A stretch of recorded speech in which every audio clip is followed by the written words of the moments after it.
নমস্কার, আমি অ্যাডভোকেট পল্লব কুমার কর।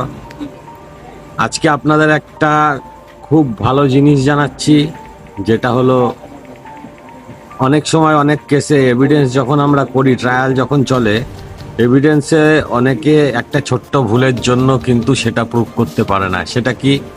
হোয়াটসঅ্যাপ চ্যাট কোর্টে কিন্তু অ্যাডমিসেবল। এবং হোয়াটসঅ্যাপ চ্যাট যখন কারোর আপনি স্ক্রিনশট মারবেন বা কিছু, তখন আপনি যেই নামটি থাকবে তার, সেই নামটি 2 মিনিটের জন্য ডিলিট করে দেবেন। তাহলে তার নাম্বারটি শো করবে এবং ওই নাম্বারটি সমেত আপনি স্ক্রিনশটটি মারবেন।